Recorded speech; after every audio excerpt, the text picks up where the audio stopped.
जय जय रघुवीर समर्थ श्रीमत दासबोध दशक 8वा ज्ञानदशक मायोद्भव नाम समास 6वा दुच्छित निरूपण नाम श्रीराम समर्थ। श्रोता विनवी वक्तयासी सत्संगाचा महिमा कैसी मोक्ष लाभे किती दिवसी हे मज निरोपावे। श्रोता विनवी वक्तयासी, श्रोत्यांनी समर्थांना प्रश्न केलेला आहे। काय प्रश्न आहे? सत्संगाची महिमा कैसी, सत्संगाची महिमा काय आहे ते तुम्ही वर्णन करून कृपया आम्हाला सांगा आणि मोक्ष लाभे किती दिवसी हे मज निरोपावे। आणि तो सत्संगाचा महिमा कसा आहे तो वर्णन करून सांगा आणि किती दिवस सत्संग केला तर आम्हाला मोक्ष मिळेल हेही आम्हाला तुम्ही सांगा हे मज निरोपावे। धरिता साधूची संगती किती दिवसा होते मुक्ती हा निश्चय कृपामूर्ती मज दिनास करावा। हे कृपामूर्ती, हे सद्गुरुनाथा, धरिता साधूची संगती, साधूंची संगती केल्यामुळे किती होते मुक्ती, किती दिवसांनी मुक्ती प्राप्त होते हा निश्चय कृपामूर्ती मज दिनास करावा। त्या संबंधी निश्चित मत मज दिनाला तुम्ही सांगावं। त्यावर समर्थांचं उत्तर आहे का? मुक्ती लाभे तक्षणी विश्वासता निरूपणी दुच्छितपणे हानी होत असे। समर्थांनी उत्तमाचं उत्तर दिलेलं आहे। ते समर्थ म्हणतात आहे मुक्ती लाभे तक्षणी, तुला मुक्ती श्रवण केल्या लाभणार आहे, फक्त काय पाहिजे? विश्वासता निरूपणी। समर्थाने उत्तर दिले आहे की दृढ विश्वास जर असेल, कशावर? निरूपणावर। दृढ विश्वास जर निरूपणावर असेल तर निरूपण श्रवण करता क्षणी तात्काळ मुक्ती लाभते, पण दुच्छितपणे भांबावलेप्रमाणे दुच्छितपणे जर श्रवण केलं तर मात्र आपलं हानीच होणार आहे, दुच्छितपणे हानी होत असे। पुढे समर्थाने दिले सुचितपणे दुच्छित मन होते अकस्मात त्यास करावे निवांत कोणे परी। यावर श्रोताने परत प्रश्न केलेला आहे। काय केला आहे? सुचितपणे दुच्छित, सुचितपणे म्हणजे एकाग्र मनाने श्रवण करीत असता मन होते अकस्मात, एकाग्र मनाने आपण श्रवण करतो आहे, पण मन होते अकस्मात, श्रवण करीत असता अकस्मात एकाएकी मन दुच्छित होते, मन विचलित होते। मन कसं होतं? इकडे तिकडे फिरत असतं बघा। आपण एका जागेवर बसतो, अभंग चालू असताना आपण बसतो, श्रवण चालू असताना बसतो, आपलं मन मात्र शरीर देह त्या श्रवणात असतो, परंतु मन मात्र कुठं फिरून येतो बघा। दुच्छितपणे, सुचितपणे म्हणजे एकाग्र मनाने श्रवण करत असताना दुच्छित मन होते अकस्मात मन दुच्छित होतं, त्यास करावे निवांत म्हणजे ते दुच्छित होतं म्हणजे भांबावून जातं, त्यास करावे निवांत कोणे परी, तरी परत मला त्याला शांत कसं करावं हे कृपा करून सद्गुरुनाथा तुम्हीच आम्हाला सांगा। पुढे समर्थ म्हणतात मनाच्या तोडून ओढी, किती उत्तमाच्या ओवी आहेत बघा। मनाच्या तोडून ओढी श्रवणी बैसावे आवडी सावधपणे घडीने घडी काळ सार्थक करावा। खूप उत्तमाची ओवी आहे। मनाच्या तोडून ओढी, समर्थ यावर काय उत्तर देत आहेत? मनाची प्रयत्नपूर्वक विषयाकडील ओढ तोडून द्या। प्रयत्नपूर्वक म्हणजे प्रयत्न करून ती जर विषयाची जी ओढ आहे ती तुटत नसेल तर प्रयत्नाने तिला बाजूला ठेवा। मनाच्या तोडून ओढी श्रवणी बैसावे आवडी, अत्यंत आवडीने आणि क्षणोक्षणी अत्यंत सावध राहून श्रवण करावे। आणि त्यामुळे काय होतं? सावधपणे घडीने घडी म्हणजे त्या काळामध्ये सावध राहा, घडीने घडी एकही क्षण चुकवू नका। श्रवण चालू असताना एकही क्षण चुकवू नका, कारण त्या क्षणामध्ये त्या समर्थाने दिलेल्या निरूपणामध्ये कदाचित तुम्हाला तुमचं उत्तर सापडेल। त्यामुळे समर्थ काय म्हणतात? श्रवणी बैसावे आवडी, श्रवणात बसताना आवडीने बसा, एकाग्र मन करून बसा, सावधपणे घडीने घडी काळ सार्थक करावा। सावध राहून श्रवण करावे आणि काळ कसा करावा? सार्थक करावा, काळ सार्थकी लावावा। आणि पुढे म्हटलंय अर्थ प्रमेय ग्रंथांतरी शोधून घ्यावे अभ्यांतरी दुच्छितपणा आले तरी पुन्हा श्रवण करावे। आता अर्थ आणि सारभूत सिद्धांत नीट समजून घ्या। अर्थ प्रमेय ग्रंथांतरी शोधून घ्यावे अभ्यांतरी, हे सगळं समजून घ्या। समर्थ म्हणतायत सगळं समजून घ्या, ग्रंथांमध्ये त्याचा शोध घेऊन अंतरात त्याचं मनन करा। म्हणजे ग्रंथ वाचा, त्याचा अभ्यास करा, ते पुन्हा पुन्हा वाचा. समजलं नसेल तर अर्थ वाचा. जर तुम्ही ओवी वाचल्याने अर्थ कळला नाही तर त्या ओवीला किंमत नाही हो. म्हणून अर्थासहित ओवी वाचा. तर आपल्याला या ओवीमध्ये समर्थ आपल्याला काय देऊ इच्छित आहेत ते आपल्याला समजतं. कारण समर्थाने एवढं दिलेलं आहे, भरून पुरून उरलेलं आहे हो. फक्त आपणच कमी पडतो. आपली उपासना कमी पडतं, आपला निश्चय कमी पडतो, आपला विश्वास कमी पडतो. हे आपल्याला वाढवलं पाहिजे. म्हणून अर्थानुसार ग्रंथ वाचा, अर्थ घेऊन ग्रंथ वाचा. शोधून घ्यावे अभ्यांतरी, दुच्छितपणा आले तरी पुन्हा श्रवण करावे. म्हणजे मध्ये मन जर अस्वस्थ झालं तरी श्रवण सोडू नका, पुन्हा पुन्हा श्रवण करत बसा. अर्धांतर पाहिल्या विन उगेजी करी जो श्रवण, तो श्रोता नव्हे पाषाण मनुष्य वेशे.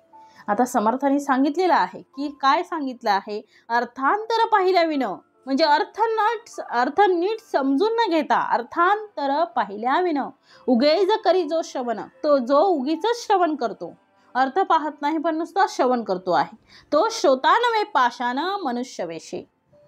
तो श्रोता नाहीये, तो कोण आहे, पाषाण आहे, मनुष्य वेशे. मनुष्य रूपातला आलेला, मनुष्य वेशातला आलेलाच, मनुष्य वेशातील आलेलाच तो पाषाणच आहे, श्रोता नाहीये तो. म्हणून अर्थांतर पाहिल्या विना, अर्थांतराने अर्थ घेऊनच श्रवण करा, तरच तुम्हाला ते कळेल, रुचेल आणि आपण त्याचं मनन निजध्यास, श्रवण मनन निजध्यास करू. आपल्याला जर कळलंच नाही तर आपण सोडून देऊ ना. म्हणून अर्थ नीट समजून घेतला पाहिजे. पुढे समर्थ म्हणतात, येथे श्रोते मानतील सीन, आम्हास केले पाषाण, तरी पाषाणाचे लक्षण सावध ऐका. आता समर्थ काय म्हणतायत, आता हे ऐकून श्रोत्यांना वाईट वाटलं, सीन म्हणजे वाईट वाटलं. येथे श्रोते मानितील सीन, आम्हास केले पाषाण, त्यांना काय वाटतंय की आपल्याला त्यांनी पाषाण ठरवलं, तरी पाषाणाचे लक्षण सावध ऐका. आता पाषाण का म्हटलं, पाषाण पण म्हणणं काही सहजासहजी शक्य नाही आहे, कारण पाषाणाचंच लक्षण केवढं मोठं आहे हो. बघा आता पुढे समर्थांनी दिलेलं आहे पाषाणाचं लक्षण. पाषाण म्हटलंय, परंतु पुढे आता ऐका, पाषाण म्हटले ठरवलंय, तर आता पाषाणाचं लक्षण ऐका का म्हटलंय. पाषाण वाकुडा तिकुडा फोडिला, पाषाण घडून नीट केला, दुसरे वेळेसी पाहिला तरी तो तैसाच असे. टाकीने खपली फोडिली, ते मागुती नाही जडली, मनुष्याची कुबुद्धी झाडिली तरी ते पुन्हा लागे. आता काय सांगितलंय, वाकुडा तिकुडा फोडिला. वाकडा तिकडा दगड कसं सगळे सेम नसतात हो, सगळे सारखे नसतात, वाकडा तिकडा असतो एखादा. पाषाण घडून नीट केला म्हणजे वाकडा तिकडा असलेला दगड त्याला फोडला, वाकडा तिकडा फोडिला, पाषाण घडून नीट केला, दगड फोडून त्याला नीट केला, दुसरे वेळेसी पाहिला तरी तो तैसाच असे. आता मूर्ती ज्या बनवतात त्या पाषाणावरून बनवतात ना हो. मग त्या पाषाण काय ते सरळ नसतं, ते नको असलेला त्याच्यातला पाषाण म्हणजे त्याच्यातला दगड तो काढला जातो. ती खपली टाकीने फोडतात, टाकीने खपली फोडली, ते मागुती नाही जडली. म्हणजे एकदा तो दगड फोडल्यानंतर परत तो चिकटत नाही, तर तो दगड फोडून त्याला योग्य आकार दिला जातो आणि मग त्याची पूजा केली जाते. आता समर्थ काय म्हणतायत, त्याला विशिष्ट आकार दिला तर परत दुसऱ्या वेळेला त्याला पाहिला की जो ज्या स्थितीत आपण त्याला ठेवलेला असतो त्याच स्थितीत तो जसाच्या तसाच असतो. समर्थांनी पाषाणाचं लक्षण दिलंय. पुढे बघा का सांगतायत एवढं समर्थ, कारण वरती श्रोते मानतील सीन, आम्हास केले पाषाण, त्यांना वाटेल आम्हाला पाषाण म्हटलं, पण पाषाणाचं लक्षण आहे का. जर पाषाण कसा असतो, वाकडा तिकडाच असतो, तो फोडला, त्याला फोडून नीट केला आणि दुसऱ्या वेळेला जर पाहिला तो तसाच्या तसाच असतो, त्याला जो फोडलेला भाग आहे तो पुन्हा चिकटत नाही. म्हणून समर्थांनी पुढे उदाहरण त्याचंच दिलं आहे. टाकीने खपली फोडली, दगडाची खपली टाकीने तोडली, ते मागुती नाही जडली, ती परत दगडाला चिकटते का हो, नाही चिकटत. मनुष्याची कुबुद्धी झाडिली तरी ते पुन्हा लागे. आता बघा काय सांगितलं, आता एवढं समर्थ सांगत होते, ते कशाला सांगत होते, मनुष्य वेशामध्ये आलेला पाषाण हा आहे, पण पाषाणाचं काय आहे, पाषाण जो आहे तो जसाच्या तसा राहतो. त्याला दगडाने फोडला त्याला जर फोडला, वाकडा तिकडा असतो, त्याला फोडला, घडून नीट केला, मूर्ती तयार केली, दुसऱ्या वेळेस पाहिलं ती तशीच असते. पुन्हा फोडलेला दगड, टाकलेला दगड पुन्हा त्याला येऊन चिकटत नाही. ती खपली टाकीने फोडली जाते, ती पुन्हा मागून त्याला जोडली जात नाही. तशी मनुष्याची कुबुद्धी झाडली तरी ते पुन्हा लागे. पण मनुष्याचं कसं आहे?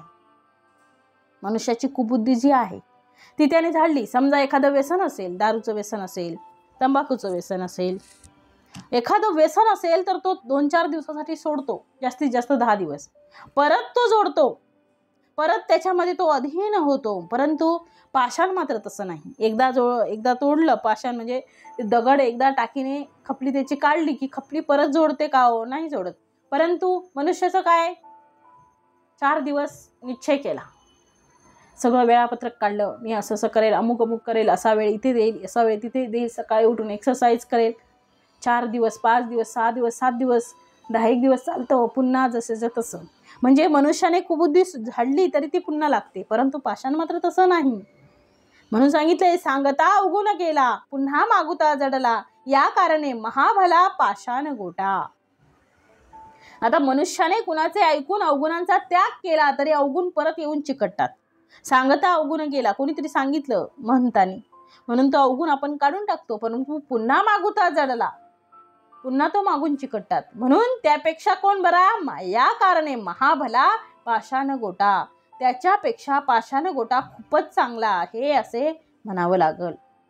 पुढे समर्थांनी म्हटले, ज्याचा अवगुण झडेना तो पाषाणाहून उना, पाषाण आगळा जाना कोटी गणे. कोटी गुणे म्हणजे ज्याचा अवगुण झडेना, ज्याचा अवगुण नाहीसा होत नाही, त्याला समर्थांनी काय म्हटलंय? तो पाषाणाहून उना, तो मनुष्य पाषाणाहून कमी प्रतीचा म्हणावा लागल. आणि पाषाण आगळा जाना कोटी गुणे, त्याच्यापेक्षा पाषाण कोटी गुणांनी बरा आहे. पाषाण म्हणजे दगड असंच म्हणावं लागेल, कारण दगडाला जे आता सांगितलंय समर्थांनी, दगडाची लक्षणं, ती खपली फोडल्यानंतर परत चिकटत नाही. परंतु मनुष्याचं कसं आहे? कुबुद्धी सोडल्यानंतर परत त्याला ती जडते. मनुष्याला एखादा अवगुण कोणाच्या सांगण्यावरून जर तो झडला असेल, गेला असेल, तर पुन्हा काही दिवसांनी तो येऊन परत चिकटतो. मग त्याच्यापेक्षा पाषाण गोटा बराच आहे ना. म्हणून समर्थ पुढे म्हणतायत, कोटी गुणे कैसा पाषाण, त्याचेही ऐका लक्षण, श्रोती करावे श्रवण सावध होणे. आता पाषाण, कोटी गुणे कैसा पाषाण, आता पाषाणाला कोटी गुणांनी बरा असं का म्हटलं आहे? त्याचेही ऐका लक्षण, त्याचं हे कारण मी आता तुम्हाला सांगतो. श्रोती करावे श्रवण सावध होणे. आता श्रोत्यांनी सावध होऊन ते श्रवण करा. माणिक मोती प्रवाळ, पाची वैडूर्य वज्रनीळ, गोमेद मणी परिसखेवळ, पाषाण बोलिजे. आता समर्थाने पाषाण कोणकोणते, म्हणजे दगडाचे प्रकार कोणकोणते आहेत त्यांची नावं दिलेली आहेत. माणिक आहे, माणिक हे पाषाणच आहे. मोती सुद्धा पाषाणच आहे. प्रवाळ सुद्धा पाषाणाचाच प्रकार आहे. पाची सुद्धा पाषाणच आहेत. वैडूर्य, वज्रनीळ, गोमेदमणी, परिस हे सुद्धा पाषाणाचेच प्रकार आहेत. याही वेगळे बहुत, सूर्यकांत सोमकांत, नाना मोहरे सप्रचित औषधा कारणे. याही वेगळं बहुत आहेत, म्हणजे खूप आहेत. याही खेरीज अनेक उत्तम पाषाण आहेत. आता समर्थांनी म्हटलंय सूर्यकांत सोमकांत, सोमकांत आणि सूर्यकांत हे काय आहे? नाना औषधी मणी किंवा जे औषधाकरिता अनुभव सिद्ध आहेत ते हे आहेत. सूर्यकांत, सोमकांत, नाना मोहरे सप्रचित औषधा कारणे, हे सगळे याप्रमाणे हे सर्वही पाषाणच आहेत. हे औषधासाठी औषधांकरिता आहेत, पण ते पाषाणच आहेत. याही वेगळे पाषाण भले, नाना तीर्थी जे लागले, वापी कूप सेखी झाले, हरिहर मूर्ती. याही वेगळं पाषाण भलं, या खेरीज अनेक उत्तम पाषाण, नाना तीर्थी जे लागले, नाना तीर्थक्षेत्रांच्या ठिकाणी अनेक प्रकारे वापी कूप सेखी झालं, म्हणजे वापी कूप घाट मंदिरे दीपमाळा वगैरेंसाठी एवढेच नव्हे तर हरिहर मूर्ती, हरिहर आदी देवतांच्या मूर्तीसाठी सुद्धा पाषाण हे वापरले जातात. याचा पाहता विचार, पाषाणा ऐसे नाही सार, मनुष्य ते काय पामर, पाषाणा पुढे नरी तरी तो ऐसा नवे पाषाण, जो अपवित्र निकारण, तयासारिका देह जाण, दुच्छित भक्तांचा. समर्थांनी सांगितले, याचा पाहता विचार, पाषाण ऐसे नाही सार, म्हणजे त्या सर्वांचा विचार केला की पाषाण किती मूल्यवान असतात ते कळून येतं. पाषाणा ऐसे नाही सार, म्हणून पाषाणासारखं सार काहीच नाही. मनुष्य ते काय पामर पाषाणा पुढे, त्याच्या पुढे बिचारा पामर मनुष्याचा काय पाड लागतोय. त्या पामराला काही शक्य नाही पाषाणापुढे. तरी तो ऐसा नव्हे पाषाण, पण जो पाषाण वरील प्रमाणे चांगल्या कामासाठी उपयोगात आणला जात नाही. आता देवांची मूर्ती म्हणा, वापी कूप घाट मंदिरे दीपमाळा यांच्यासाठी वापरला जात नाही, चांगल्या कामासाठी उपयोगात आणला जात नाही. उलट जो निरुपयोगी व अपवित्र असतो त्याच्यासारखाच दुच्छित व अभक्त माणसाचा देह कुच कामाचा आणि अपवित्र असतो. आता हे सगळ्यांचा उपयोग सांगितले समर्थांनी पाषाणाचे, परंतु जो पाषाण याच्यामध्ये कशामध्ये बसतच नाही, म्हणजे हरिहरांच्या मूर्ती म्हणा, वापी कूप सरोवर डोंगर सगळ्यांना घाट मंदिर यांच्या सगळ्यांना जे वापरले जात नाही, हे सगळे वापरून जे शिल्लक राहतात, म्हणजे जे कशाच्याही उपयोगाचे येत नाहीत, तयासारिका देह जाणं दुच्छित भक्तांचा, म्हणजे तसा देह मनुष्य देह त्या पाषाणांसारखा आहे, जे कशाही कामाचे नाही त्यांसारखा. आता असो हे बोलणे घात होतो दुच्छितपणे, दुच्छितपणाचे निगुणे प्रपंचना परमार्थ. आता असो हे बोलणे, आता हे बोलणं पुरं झालं. घात होतो दुच्छितपणे, थोडक्यात म्हणजे काय तर दुच्छितपणाने आपला काय होतो, घात होतो. दुच्छितपणाचे निगुणे प्रपंचना परमार्थ, आणि म्हणून या दुच्छितपणामुळे या अवगुणामुळे धड प्रपंच होत नाही, धड परमार्थ होत नाही, अशी स्थिती आपली होऊन जाते. दुच्छितपणे कार्य नासे, दुच्छितपणे चिंतावसे, दुच्छितपणे स्मरण नसे क्षण एक पाहता. आता या दुच्छितपणामुळे काय काय होतं तर कार्य बिघडतं, कार्य नासे, चांगलं कार्य बिघडून जातं. दुच्छितपणे चिंतावसे, मनात चिंता उत्पन्न होतात. दुच्छितपणे स्मरण नसे, पाहता पाहता एका क्षणात विस्मरण होऊन जातं, क्षण एक पाहता. दुच्छितपणे शत्रुजिने, दुच्छितपणे जन्म मरणे, दुच्छितपणाचे निगुणे हानी होये. या अवगुणामुळे सावध राहिल्यामुळे शत्रूकडून पराभव पत्करावा लागतो. दुच्छितपणे शत्रुजिने, दुच्छितपणे जन्म मरणे, जन्म मरणाच्या चक्रातून सुटका होत नाही. दुच्छितपणाचे निगुणे हानी होये, आणि सर्व प्रकारे अत्यंत त्याच्यात नुकसान होत असते. दुच्छितपणे नवे साधन, दुच्छितपणे न घडे भजन, दुच्छितपणे नवे ज्ञान साधकांसी. म्हणजे दुच्छितपणामुळे साधकाच्या हातून नीट साधन पण होत नाही, त्यामध्ये भगवंताचे भजन होत नाही, ज्ञानही प्राप्त होऊ शकत नाही, नामस्मरण नाही, स्मरण नाही, श्रवण नाही, काहीच नाही. दुच्छितपणामुळे हे सगळं सोडलं गेलं जातं. दुच्छितपणे नवे निश्चयो, दुच्छितपणे न घडे जयो, दुच्छितपणे होय क्षयो आपुल्या स्वहिताचा. दुच्छितपणे न घडे श्रवण, दुच्छितपणे न घडे विवरण, दुच्छितपणे निरूपण हातीचे जाये. आता समर्थ म्हणताय दुच्छितपणामुळे कुठल्याही गोष्टी संबंधी निश्चय होत नाही. दुच्छितपणे नवे निश्चयो, दुच्छितपणे न घडे जयो, कुठल्याही गोष्टीत जय किंवा यश मिळत नाही. दुच्छितपणे होय क्षयो, यश मिळत नाही, आणि आपल्या हिताची आपुल्या स्वहिताचा दुच्छितपणे होय क्षयो, म्हणजे आपल्या हिताचा सर्व प्रकारे काय होते, हानी होते. दुच्छितपणे न घडे श्रवण, दुच्छितपणे न घडे विवरण, दुच्छितपणे निरूपण हातीचे जाये. समर्थांनी काय सांगितलंय, दुच्छितपणे न घडे श्रवण, दुच्छितपणामुळे न घडे विवरण, नीट श्रवण पण घडत नाही आणि विवरण पण होत नाही. समर्थांनी म्हटलंय दुच्छितपणामुळे नीट श्रवण घडत नाही, आणि श्रवण केलेल्या गोष्टींचं विवरण उत्तम प्रकारे करता येत नाही, आणि त्यामुळे दुच्छितपणे निरूपण हातीचे जाये. आणि या दुच्छितपणामुळे अध्यात्म निरूपणाच्या श्रवणाने जो लाभ होणार असतो तो हातचा जातो, काहीच भेटत नाही. दुच्छित बैसलाची दिसे, परितो असतची नसे, चंचळ चक्री पडिले असे मानस तयाचे. वेडे पिशाच निरंतर, अंध मुके आणि बधीर, तैसा जाणावा संसार दुच्छित प्राणी यांचा. आता समर्थ म्हणतात दुच्छित बैसलाची दिसे, चंचल मनोवृत्तीचा मनुष्य श्रवण करण्यासाठी बसला आहे असं दिसतं आपल्याला, परी तो असतची नसे, पण तो खरं तर तिथं असून नसल्यासारखा असतो. कधी कधी होतं की नाही, आपण कधी कधी दुसऱ्याच विश्वात असतो, आपण देहाने बसलेलो असतो बरं का, देह तिथेच असतो परंतु मन मात्र भटकत असते. तसं चंचल जो मनवृत्तीचा मनुष्य आहे तो श्रवण करण्यासाठी बसला आहे असं दिसतं, पण तो खरं तर बसलेला असून तो नसल्यासारखाच असतो. कारण काय सांगितलंय, चंचळ चक्री पडिले असे मानस तयाचे. कारण त्याचे मन एखाद्या चक्रात सापडल्यासारखे भ्रमण करीत असते. म्हणून पुढे म्हटलंय, वेडे पिशाच निरंतर अंधमुखे आणि बधिर तैसा जाणावा संसार दुच्छित प्राणियांचा. वेडे पिशाच निरंतर, एखाद्या वेड्या माणसाचा किंवा निरंतर पिशाच लागलेल्या माणसाचा किंवा अंधमुखे आणि बधिर, अंध माणसाचा, मूकबधीर माणसाचा तैसा जाणावा संसार दुच्छित प्राणियांचा. जसा असतो संसार तसाच दुच्छित प्राण्याचा सुद्धा संसार धड नसतो. आता मुके बधीर कसं संसार करणार आहोत, वेडे पिशाच संसारात त्यांचं लक्षच नसतं, मग तसा संसार दुच्छित प्राण्यांचा तसा संसार धड नसतो. पुढे म्हटलंय, सावध असो न उमजेना, श्रवण असो न ऐकेना, ज्ञान असो न कळेना, सारा सार विचार. ऐसा जो दुच्छित आळसी, परलोक कैचा त्यासी, जयाचे जीवी अंतर अहर्निशी आळस वसे. दुच्छितपणापासून सुटला तरी तो सवेचा आळस आला, आळसा हाती प्राणियाला उसंतची नाही.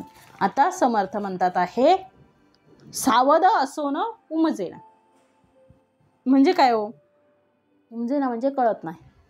तो सावध म्हणजे शुद्धीत असून त्याला काहीच कळत नाही, काहीच उमजत नाही. श्रवण असो न ऐकना, कारण कान असून त्याला जणू ऐकू येत नाही. म्हणजे कान आहेत, श्रवण असो न ऐकेना, मग कान नाहीत मग तो कसा ऐकणार. श्रवण असो न ऐकेना, ज्ञान असो न कळेना, त्याला ज्ञान आहे परंतु त्याला कळत नाही.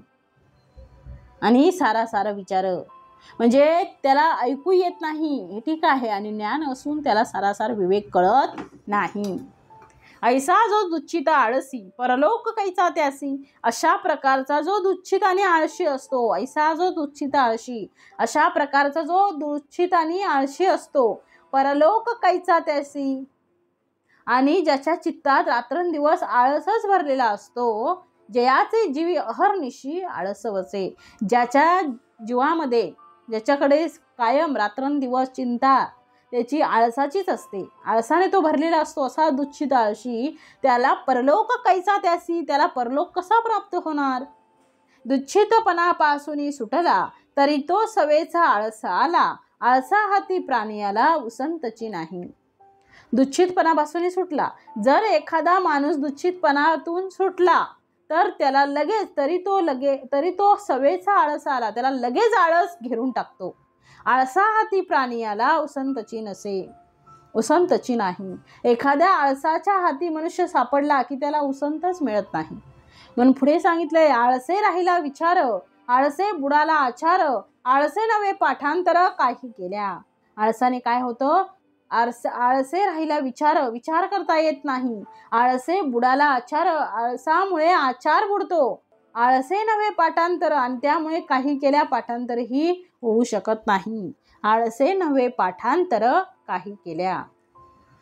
पुढे म्हटलंय, आळसे घडेना श्रवण, आळसे नव्हे निरूपण, आळसे परमार्थाची खून मळीन झाली.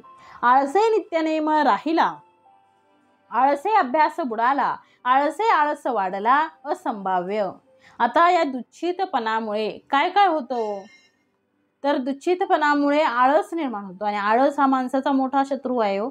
आळसामुळे विचार करता येत नाही, आणि आळसामुळे त्याचा आचारही बुडतो, विचारही बुडतो, आणि काही केलं तर पाठांतर होऊ शकत नाही. आणि त्यामुळे काय होतं, तर आळसे घडेना श्रवण, आळसामुळे श्रवण घडत नाही. आळसे नव्हे निरूपण इत्यादी काहीच त्याला घडत नाही. आळसे परमार्थाची खून मळीन झाली, त्यामुळे परमार्थही चांगला होत नाही.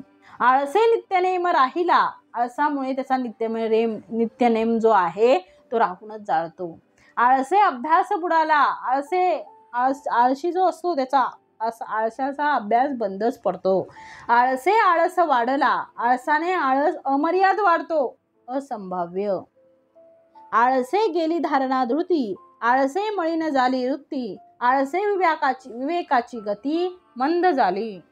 काय सांगितलंय, आळसे गेली धारणा धृती, आळसाने निश्चय टिकून राहत नाही. आळसे मळीन झाली वृत्ती, धैर्य नष्ट होतं आणि वृत्ती मलिन होते. आळसे विवेकाची गती मंद झाली. एवढंच नव्हे तर विवेकही मंदावतो. आळसे निद्रा वाढली, आळसे वासना विस्तारली, आळसे शून्याकार झाली, सद्बुद्धी निश्चयाची. दुच्छितपणा सवे आळस, आळसे निद्रा विळास, निद्रा विळासे केवळ नास आयुष्याचा. काय सांगितलंय? आळसे निद्रा वाढली. आळसाने निद्रा वाढली तर वासना बळावते आणि काय होतं? आळसे निद्रा वाढली, आळसे वासना विस्तारली, आळसे शून्याकार झाली, सद्बुद्धी निश्चयाची. आता आळसाने निद्रा वाढली म्हणजे झोप वाढली, त्याच्यामुळे वासना बळावली आणि वासनेने या आळसाने काय झालं? सद्बुद्धी निश्चयाची शून्याकार झाली. म्हणजे सद्बुद्धीचा निश्चय कसा झाला? नाहीसा झाला. पुढे म्हटलंय, दुच्छितपणा सवे आळस, आळसे निद्रा विळास, निद्रा विळासे केवळ नास आयुष्याचा. निद्रा म्हणजे झोप. आळसेपणाने प्रथम आळस वाढतो.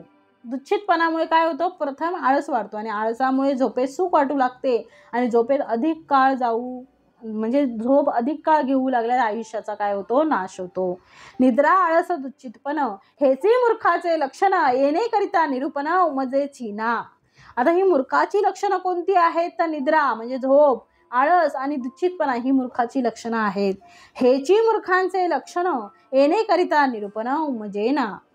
या 3 अवगुणांमुळे अध्यात्म निरूपण उमजतच नाही. हे तिन्ही लक्षणे जेथे विवेक कैसा असेल तेथे अज्ञानास यापरते सुखही नाही. काय म्हटलंय समर्थांनी? हे तिन्ही लक्षणं जेथे आहेत, हे तिन्ही लक्षणे जेथे विवेक कैसा असेल तिथे ही जी 3 लक्षणं आहेत, निद्रा, आळस आणि दुच्छितपणा, ही जर तिथे असतील तर विवेक कसा होईल?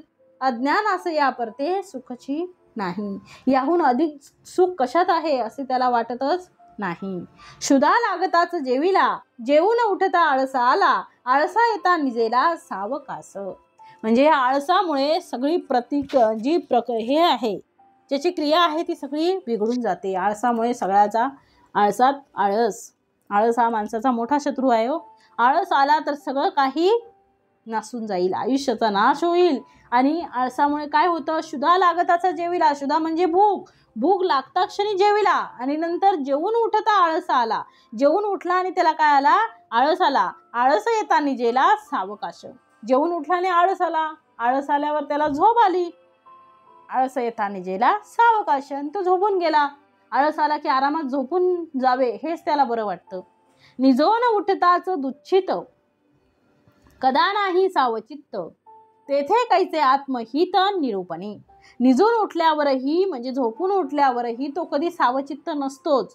दुच्छितपणामुळे निरूपण ऐकूनही आत्महित कसं होणार त्याचं? मर्कटापासी दिले रत्न, पिशाच्या हाती निदान, दुच्छिता पुढे निरूपण तयापरी होय. म्हणजे मर्कटापासी दिले रत्न, माकडाच्या हाती रत्न दिलं आणि पिशाच्या त्या हाती निदान म्हणजे खजिना सोपवला, दुच्छिता पुढे निरूपण तयापरी होय.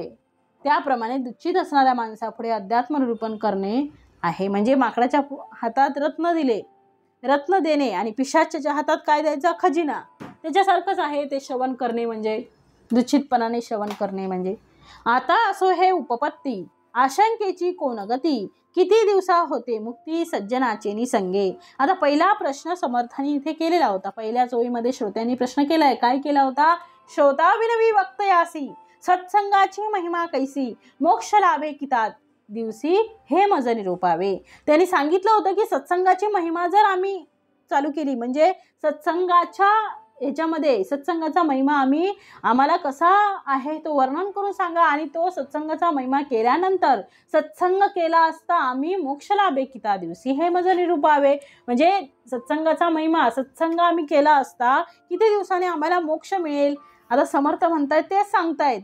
तर आता असो हे उपपत्ती, आशंकेची कोण गती, किती दिवसा होते मुक्ती सज्जनाची निसंगी. असो आता हा पोह पुरे झाला. आता मूळ शंकेचं उत्तर आता दिलं पाहिजे. जी शंका समर्थांनी श्रोत्यांनी पहिल्याच ओळीमध्ये विचारलेली आहे ती समर्थांनी दिलेली आहे. सज्जनांच्या संगतीने किती दिवसात मुक्ती होते ही मूळ शंका होती. आता समर्थ त्याचं उत्तर देतात. ऐका याचे प्रत्युत्तर, कथेसे व्हावे निरोत्तर, संत संगाचा विचार ऐसा असे. या शंकेचं उत्तर आता ऐका समर्थ म्हणतायत. म्हणजे कथेसी व्हावे निरुत्तर संत संघाचा विचार ऐसा असे. म्हणजे शंका पूर्ण नाहीशी होईल. शंका पूर्ण नाहीशी व्हायच्यासाठी तुम्ही आता हे उत्तर ऐका की सत्संगाचा विचार कसा असा आहे. लोहो परिसेसी लागला. आता समर्थ दृष्टांत देऊन सांगत आहेत. लोहो परिसेसी लागला, थेंबुटा सागरी मिळाला, गंगा सरिते संगम झाला तक्षणी. किती उत्तमाची उदाहरणं आहेत बघा. लोहो परिसेसी लागला म्हणजे लोखंडाला परिसाचा स्पर्श झाला की तात्काळ काय होतं, सोनं होतं. तसं संत संघाचं आहे. आपण जर संत संघामध्ये राहिलो, आपल्याला जर संत संघ लाभला तर तात्काळ आपलं सोनं होणार आहे. म्हणजे आपल्या जीवनाचं सार्थक होणार आहे. म्हणजे श्रवण केल्याबरोबर जर उत्तमाचं आपण श्रवण केलं तर तात्काळ आपल्याला मोक्षप्राप्ती आहे. परंतु तसं केलं पाहिजे जसं लोहो परिसासी लागला. लोखंड परिसाला लागता क्षणी सोनं होतं. थेंबुटा सागरी मिळाला, जसा थेंबुटा सागरात मिळाल्याबरोबर तक्षणी तो एकरूप होतो की नाही. तसं गंगा सरिते संगम झाला तक्षणी. किंवा एखाद्या नदीचा गंगेशी संगम झाला की तक्षणी ती काय होते. एखादी नदी जर गंगेला संगम गंगेला जाऊन मिळाली तर मग काय होतं, नदीची गंगा होते की नाही, की गंगेची नदी होते. नाही, नदीची गंगा तक्षणी होते. तसं आपल्याला संत संघामध्ये राहिल्याबरोबर आपल्याला मुक्ती मिळणार आहे. सावध साक्षपी आणि दक्ष तयास तत्काळची मोक्ष, इतरांस ते अलक्ष लक्षिले नवचे. म्हणजे त्याप्रमाणे जो सावध, निग्रही आणि जागरूक असतो, साक्षपी, दक्ष आणि तत्काळची मोक्ष. सावध असतो, साक्षपी असतो, दक्ष असतो, निग्रही असतो, जागरूक असतो. दक्ष म्हणजे जागरूक. तयास तत्काळची मोक्ष, त्याला तत्काळ मोक्ष मिळतो. इतरांस ते अलक्ष लक्षिले नवचे, इतरांना अलक्ष अशा स्वरूपाची प्राप्ती करून घेता येत नाही. येथे शिष्य प्रज्ञाच केवळ, प्रज्ञावंता न लगे वेळ, अनन्यास तत्काळ मोक्ष लाभे. समर्थाने काय सांगितलंय, येथे तत्काळ मोक्ष मिळण्यास शिष्याची प्रज्ञाच केवळ कारणीभूत होते. कारण कुशाग्र बुद्धीने युक्त असणाऱ्यांना वेळ लागत नाही हो. प्रज्ञावंता न लगे वेळ, जे कुशाग्र बुद्धीवाले आहेत त्यांना जास्त वेळ लागत नाही. जसं अभ्यासामध्ये जर एखादं मूल खूपच हुशार असेल, त्याला लगेच ती संकल्पना कळत असतील, एखाद्याला नाही कळत. सगळी काही बोटं सारखी थोडीच असतात. एखाद्याची बौद्धिक क्षमता चांगली असते, एखाद्याची कमी असते, एखाद्याची मध्यम असते. तसं प्रज्ञावंता न लगे वेळ, तसं त्या कुशाग्र बुद्धिवाल्यांना युक्त असणाऱ्यांना वेळ लागत नाही. अनन्यास तत्काळ मोक्ष लाभे. विशेषतः जे शिष्य अनन्य असतात त्यांना तत्काळ मोक्ष लाभतो.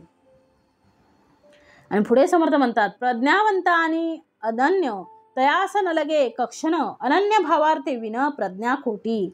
जे प्रज्ञावंत आणि अनन्यही असतात त्यांना एक क्षणही लागत नाही. अनन्य भाव जर नसेल तर नुसती प्रज्ञा असून चालत नाही, ती काय होते, निरुपयोगी. प्रज्ञा खोटी, निरुपयोगी ठरते. प्रज्ञे विन अर्थ न कळे, विश्वासे विन वस्तू ना कळे, प्रज्ञा विश्वासे गळे देहाभिमान. म्हणजे समर्थ म्हणतात, प्रज्ञा नसेल तर निरूपणाचा अर्थ कळत नाही आणि विश्वास नसेल तर सद्वस्तू कळत नाही. सद्वस्तू म्हणजे परब्रह्म कळत नाही हो. प्रज्ञा आणि विश्वास या दोन्ही असतील तर देहाभिमान गळून जातो. देहाभिमानाचे अंती सहजची वस्तू प्राप्ती, सत्संगते सद्गती विलंबची नाही. आता समर्थाने सांगितलंय, देहाभिमान नष्ट झाला की शेवटी अगदी सहज वस्तूची प्राप्ती होते, ब्रह्मप्राप्ती, परब्रह्माची प्राप्ती होते आणि सत्संगाने तत्काळ सद्गती मिळते. सत्संगेत सद्गती विलंबची नाही, त्याला विलंब लागत नाही आपल्याला सद्गती मिळायला. सावध साक्षपी विशेष, प्रज्ञावंत आणि विश्वास, तयास साधनी सायास करणेची लागे सावध साक्षपी विशेष, प्रज्ञावंत आणि विश्वास, तयास साधनी सायास करणेची न लगे. म्हणजे जो शिष्य सावध आहे, साक्षपी, निग्रही आहे, विशेष प्रज्ञावंत आहे आणि विश्वास बाळगणारा असतो, त्याला साधनाचे कष्ट करावेच लागत नाहीत. विश्वास पाहिजे आपला. इतर भाविक साबडे, तयासही साधने मोक्ष जोडे, साधू संगे तत्काळ उडे विवेक दृष्टी. इतर भोळे भाबडे भाविक लोक जे असतात त्यांनाही साधनाने मोक्ष मिळतो, साधूच्या संगतीमुळे विवेकदृष्टी तत्काळ त्यांची जागृत होते. परिते साधन मोडू नये, निरूपणाचा उपाय, निरूपणे लागे सोये सर्वत्रांसी. समर्थांनी सांगितले, पण निरूपणाचा उपाय करीत असताही साधन कधीच सोडू नका. निरूपणानेच सर्वांना मार्ग सापडतो. निरूपणाशिवाय आपल्या प्रश्नांची उत्तरं भेटत नाहीत. आणि निरूपण जर ऐकलं नाही, उत्तमाचं श्रवण जर केलं नाही, तर आपल्याला या जगण्याचं मर्म, आपला मनुष्यदेह कशासाठी आहे, आपला जन्म कशासाठी झाला आहे, हे आपल्याला नेमकं कळत नाही. आणि त्यामुळे परमार्थ आणि प्रपंच यामध्ये माणूस अडकून पडतो. परंतु प्रपंच करावा नेटका, परमार्थ घ्यावा विवेका. समर्थांनी सांगितले, परमार्थही करा, प्रपंचही करा, पण त्याचबरोबर परमार्थाची गोडी असली पाहिजे. म्हणून सांगितलंय, परिते साधन मोडू नये, पण निरूपणाचा उपाय करत असताना ती साधनं सोडू नका. निरूपणाचे उपाय, निरूपणे लागे सोये सर्वत्रांसी. कारण निरूपणामुळे सर्वांना मार्ग मिळतो. आता मोक्ष आहे कैसा, कैसी स्वरूपाची दशा, त्याचे प्राप्तीचा भरवसा सत्संगे केवी. आता मोक्ष कसा आहे, त्याची स्वरूप दशा कशी असते, कैसी स्वरूपाची दशा, स्वरूप दशा कशी असते, त्याचे प्राप्तीचा भरवसा सत्संगे केवी. सत्संगाने त्याची निश्चितपणे प्राप्ती कशी होते. ऐसे निरूपण प्रांजळ, पुढे बोलिले असे सकळ, श्रोती होऊन या निच्छळ अवधान द्यावे. याचं स्पष्ट आणि स्वच्छ निरूपण पुढे समर्थांनी सांगितलेलं आहे. तरी श्रोती होऊन या निश्चल अवधान द्यावे. तरी श्रोत्यांनी निश्चल होऊन शांत चित्तानं अवधान द्यावं. अवगुण त्यागावया कारणे, न्याय निष्ठुर लागे बोलणे, श्रोती कोपन धरणे ऐसिया वचनाचा. समर्थ काय म्हणतायत, श्री समर्थ म्हणतायत की श्रोत्यांनी या अवगुणांचा त्याग करावा. अवगुण त्यागावया कारणे, न्यायनिष्ठुर लागे बोलणे. श्रोत्यांनी अवगुणांचा त्याग करावा, म्हणून मी न्यायनिष्ठुर लागे बोलणे, म्हणून मला न्यायनिष्ठुरपणे बोलावं लागलेलं आहे. तरी श्रोती कोपन धरणे ऐसिया वचनांचा. तरी अशा बोलण्याचा, मी जो तुम्हाला न्यायनिष्ठुरपणे बोललो आहे, त्या अशा बोलण्याचा माझा कृपया कोणीही श्रोत्यांनी राग धरू नये. ऐसी या वचनाचा श्रोती कोपन धरणे, या वचनांचा श्रोत्यांनी कोप धरू नये, राग धरू नये. आणि श्रोत्यांनी मी काही बोललो असेल तर मला क्षमा करावी. इति श्री दासबोधे गुरु शिष्य संवादे दुच्छित निरूपण नाम समास 6वा. जय जय रघुवीर समर्थ.